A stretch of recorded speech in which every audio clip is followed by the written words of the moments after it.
baik, selamat pagi teman-teman semua dan Ibu dosen. Terima kasih atas waktu dan kesempatan diberikan kepada kami kelompok 4. Di sini kami ditugaskan untuk membawakan materi tentang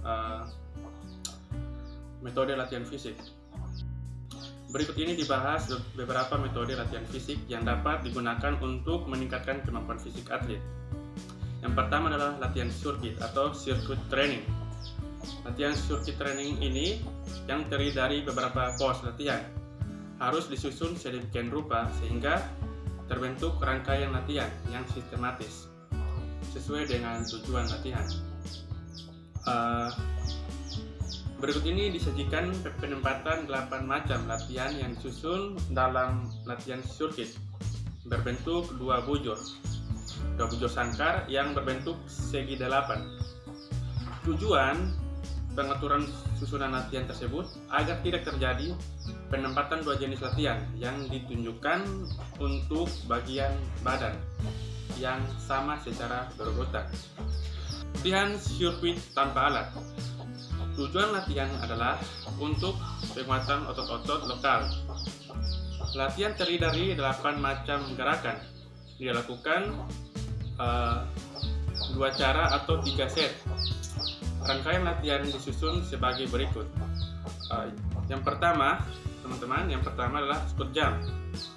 Yang kedua, back up atau mengangkat tongkok. Ketiga, push up. Keempat, sit up. Yang kelima, loncat kedua paha didekatkan ke dada. Yang keenam, back up mengangkat tungkai kaki. Dan ketujuh, squat rows. Dan yang ke-8 adalah berbaring telentang, angkat tungkai dan tongkok. Berikutnya adalah latihan sirkuit menggunakan alat. Latihan sirkuit dapat dilakukan dengan menggunakan alat berupa barbel dan dumbbell sebagai beban atau bisa disebut dengan weight training. Sebagai persiapan latihan, perlu direncanakan susunan rangkaian latihan, berat beban untuk setiap jenis latihan dan banyaknya angkatan. Sebelum melakukan latihan sirkuit harus diawali dengan pemanasan yang cukup, misalnya dengan pemanasan dinamis dan statis. Berikut ini disajikan latihan sirkuit menggunakan alat barbel dan dumbbell. Yang pertama, bench press.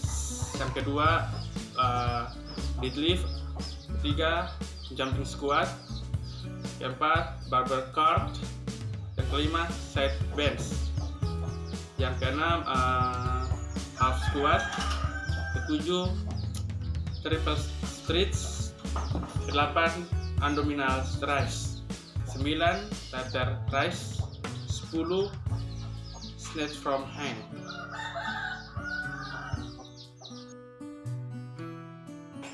Yang berikut adalah latihan beban atau weight training. Menurut Bomba pada tahun 1994 menjelaskan latihan beban dalam program latihan kekuatan menggunakan tahapan yang diberikan oleh beban seperti barbel dan dumbbell.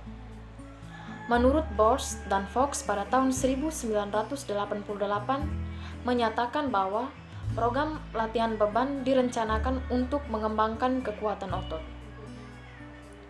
Beberapa ketentuan yang perlu diperhatikan pada waktu melakukan latihan beban atau weight training. Yang pertama, harus didahulukan pemanasan atau warming up yang cukup dan menyeluruh. Yang kedua, prinsip overload harus ditetapkan. Yang ketiga, berat beban permulaan untuk setiap jenis latihan ditentukan secara trial and error, didasarkan tidak lebih 12 kali angkatan dan tidak kurang dari 8 kali angkatan, dan dilakukan sebanyak 2 set.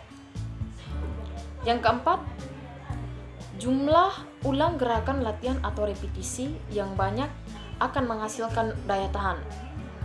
Kelima, setiap gerakan latihan mengangkat, menarik atau mendorong harus dilakukan dengan benar sesuai dengan tujuan latihan.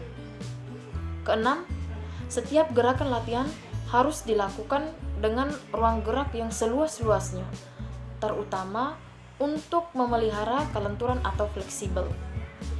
Ketujuh, pada waktu gerakan latihan pernapasan harus diatur dengan baik. Pada waktu gerak mengangkat, menarik, atau mendorong dilakukan inspirasi. Kedelapan, frekuensi latihan atau weight training hendaknya dilakukan 3 kali dalam seminggu, terutama dalam tahap persiapan awal dan makin lama makin dikurangi sesuai dengan kebutuhan. Kesembilan, selama latihan harus diperlihatkan keselamatan terhadap terjadinya cedera dan kecelakaan. Maka pada waktu latihan harus dibimbing dan diawasi pelatih. Selanjutnya, latihan interval atau yang disebut dengan interval training.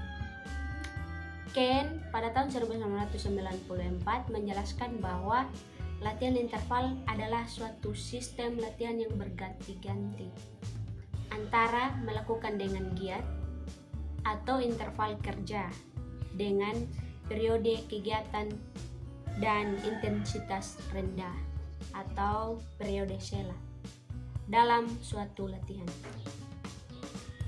Fox, Bowers, dan Voss pada tahun 1994 menjelaskan beberapa keuntungan sistem latihan interval sebagai berikut. Yang pertama, teliti dan mengontrol ketegangan. Yang kedua, sebagai pendekatan sistematis hari demi hari, kemungkinan mudah dalam mengamati kemajuan. Yang ketiga, lebih cepat memperbaiki energi potensial daripada metode latihan kondisi yang lain. Yang keempat, program latihan ini dapat dilaksanakan dimanapun dan tidak memerlukan peralatan khusus. 5 prinsip yang dilakukan untuk latihan interval dijelaskan oleh Fox, Bowers, dan Voss pada tahun 1994 sebagai berikut. Yang pertama, ukuran dan jarak interval kerja. Yang kedua, jumlah ulang setiap latihan. Dan yang ketiga, interval sela atau waktu di interval kerja. Yang keempat, jenis kegiatan selama interval sela. Yang kelima, frekuensi latihan per minggu. Oke, baik. Metode latihan bermain-main kecepatan lari, speed, play, or fartlek. Berikut ini diberikan contoh metode latihan bermain-main kecepatan. Yang pertama, pemanasan dengan berlari pelan selama 5 menit hingga 10 menit. Yang kedua, berlari cepat, kecepatan tetap dengan jarak 3/4 hingga 1/4 mil. Yang ketiga, berjalan cepat selama 5 menit. Yang keempat, berlari pelan diselingi lari cepat jarak 65-75 yard diulangi sampai terjadi kelelahan. Yang kelima, berlari pelan diselangi jalan cepat 3-4 langkah secara tiba-tiba. Yang keenam, berlari dengan kecepatan penuh jarak 175-200 yard. Yang ketujuh, berlari dengan langkah cepat selama 1 menit. Yang kedelapan, berlari mengelilingi lapangan sebanyak 1-5 kali putaran. Yang berikut latihan fisik naik turun bangku atau bench stepping. Haweki 1991 menjelaskan bahwa latihan naik turun bangku adalah latihan fisik yang sederhana dan banyak digunakan dalam olahraga. Menggunakan bangku, kotak atau sejenis setinggi 0,50 meter. Stone 1987 mengembangkan suatu bentuk tes naik turun bangku. Tes ini dilakukan selama 3 menit dengan 24 langkah per menit. Menggunakan bangku setinggi 12 inci atau setara 30,4 cm. Segera setelah tes berakhir, denyut nadi subjek dihitung selama 60 detik per menit. Yang berikut petunjuk pelaksanaan latihan naik turun bangku. Pelaksanaan. Sikap pemula. Orang coba berdiri tegak menghadapi bangku. Langkah naik bangku diawali kaki kiri, berikut diikuti kaki kanan. Melangkah naik bangku di samping kaki kiri pada waktu dua kaki berdampingan. Posisi badan berdiri tegak. Dua kaki harus lurus. Selanjutnya, langkah pertama turun diawali kaki kiri, dilanjutkan kaki kanan, melangkah turun sampai ke sikap tegap seperti pada sikap permulaan. Latihan fisik dengan aerobik Cooper menjelaskan bahwa latihan aerobik menunjuk pada kegiatan yang memerlukan oksigen dalam waktu yang panjang, dan kebutuhan tersebut ada pada tubuh yang memerlukan pengembangan kapasitas mengambil oksigen. Sebagai hasil latihan aerobik ada perubahan yang menguntungkan yang terjadi pada sistem paru-paru, jantung, dan pembuluh darah. Yang kedua, latihan fisik dengan sistem anaerobik Getschel menjelaskan bahwa pada suatu kerja dengan intensitas dan kecepatan tinggi dalam waktu yang pendek memerlukan energi segera yang tidak dapat diperoleh secara cepat dari sumber aerobik. Keadaan seperti ini ada proses yang lain yang disebut metabolisme anaerobik. Anaerobik berarti tanpa oksigen, sehingga energi anaerobik dikeluarkan jika masukan oksigen tidak cukup. Yang ketiga, Ken menjelaskan bahwa ada sejumlah metode untuk menghitung denyut jantung latihan.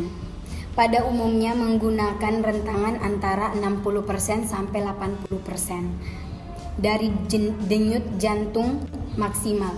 Denyut jantung sasaran tergantung dari jenis latihan dan kesegaran jasmani individu.